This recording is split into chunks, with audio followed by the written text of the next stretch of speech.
this perfect love.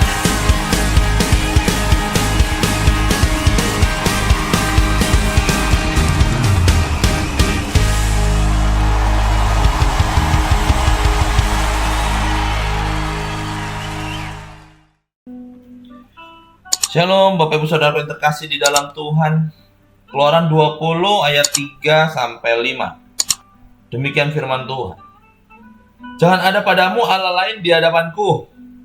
Jangan membuat bagimu berhala yang menyerupai apapun yang ada di langit di atas, atau yang ada di bumi di bawah, atau yang ada di dalam air di bawah bumi. Janganlah sujud menyembahnya atau beribadah kepadanya. Sebab aku Tuhan Allahmu adalah Allah yang cemburu,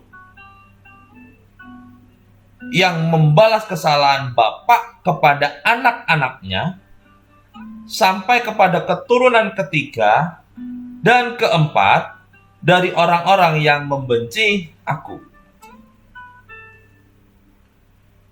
Bapak Ibu, firman Allah dalam perintah Dekalog, perintah pertama dan kedua digambarkan secara jelas. Kenapa itu menjadi hukum pertama atau perintah pertama dan kedua? Sebab dari pertama kedua ini paling banyak terjadi permasalahan. Dan itu yang paling Allah tidak suka. Tapi terkadang banyak orang yang tidak memahami isi dari perintah pertama dan kedua. Perihal larangan beribadah kepada Allah lain, mau di hadapannya atau di sampingnya Allah, itu konteksnya menandakan bahwa Allah menyatakan bahwa tidak ada memang Allah lain itu. Dan memang Allah tidak bisa disandingkan atau dibandingkan dengan siapapun. Dan itu digenapkan di dalam kitab Yesaya 45. Akulah Tuhan dan tidak ada yang lain. Dan memang tidak ada yang lain. Jadi kita tidak perlu yang namanya menyembah matahari. Kita tidak perlu menyembah bulan, bintang, atau hal-hal yang memang nyata-nyatanya diciptakan oleh Allah. Bahkan penyembahan atas matahari, bulan, dan bintang itu secara khusus melanggar perintah pertama.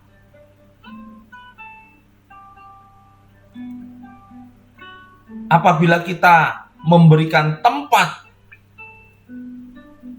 utama kepada siapa atau apa saja selain Allah,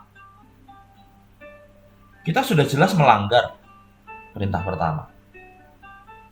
Jadi apa saja, apabila yang utama itu bukan Allah, mau apapun, mau benda atau apapun, jelas kita itu sudah melanggar.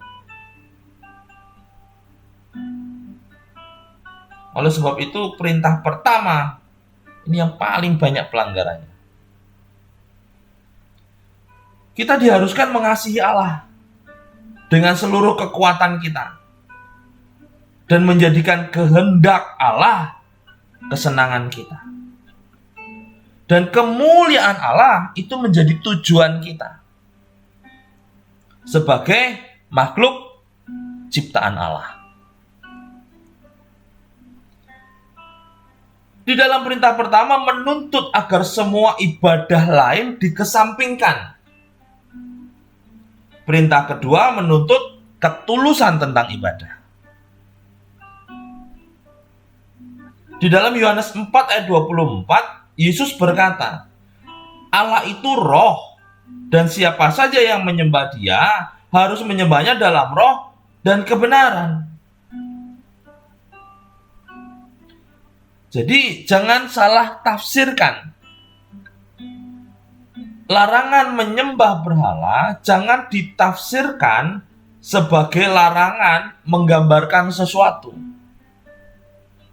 melainkan larangan menyembah gambaran apa saja Yang pasti yang dilarang adalah kegiatan lahiriah tanpa kebenaran batiniah.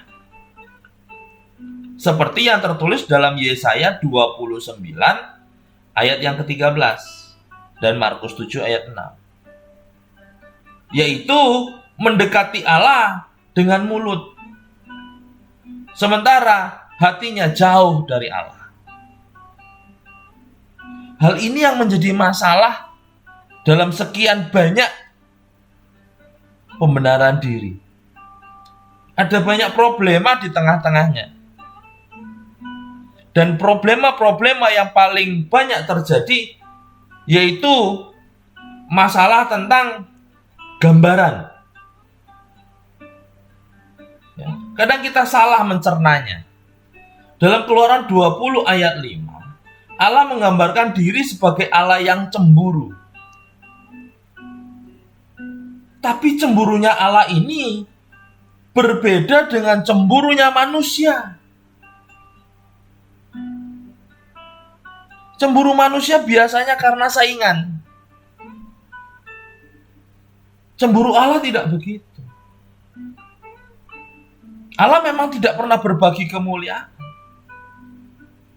Tapi kita diadakan dan diciptakan menjadi tujuan untuk kemuliaan Allah.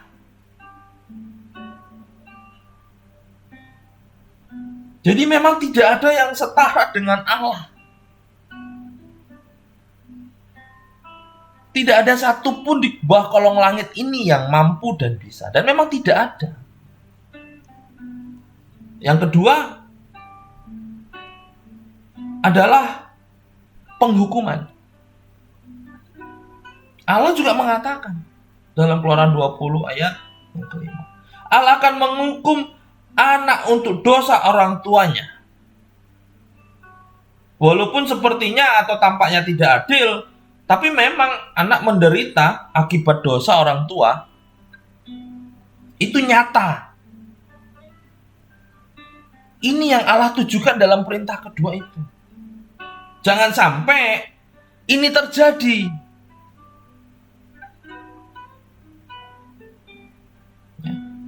Dua masalah pertama tadi, yang pertama adalah Allah sebagai Allah yang cemburu, makanya Allah mengatakan jangan ada padamu Allah lain di hadapan.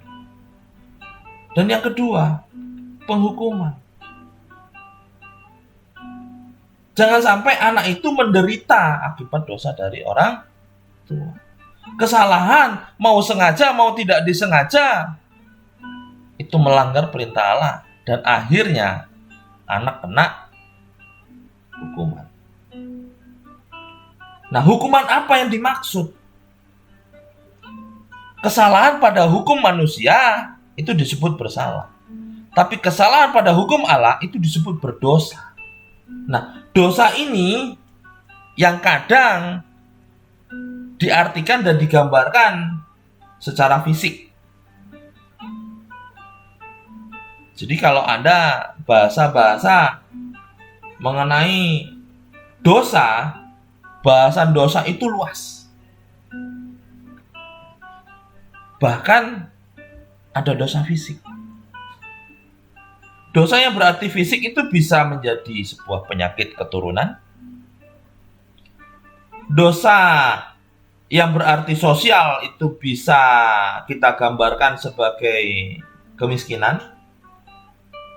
Ya, sebagai akibat dari orang tua yang mungkin berjudi. Dosa berarti psikologis, itu bisa berupa ketegangan dalam rumah tangga.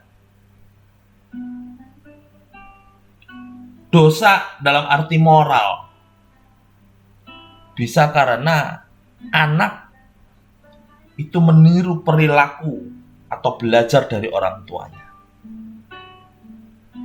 Karena ketidaktahuan orang tuanya, anak akan terseret.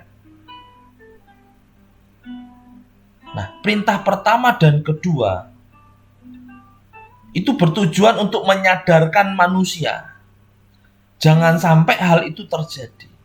Makanya Allah berkata, pilihlah berkat, jangan pilih kutuk. Jadi sekali lagi Bapak Ibu, perintah pertama dan sekaligus perintah kedua itu memang terasa berat. Dan itu memang problema utama yang terjadi di tengah-tengah bangsa. Jadi sekali lagi, dalam perintah pertama dan perintah kedua itu ditujukan kepada siapapun termasuk kita. Untuk apa? Untuk membawa firman-Nya, untuk menekuni perintahnya, dan untuk mengajar umatnya. Sebagai jawaban pada panggilan di akhir zaman, yaitu 5 jawatan. Tuhan Yesus memberkati.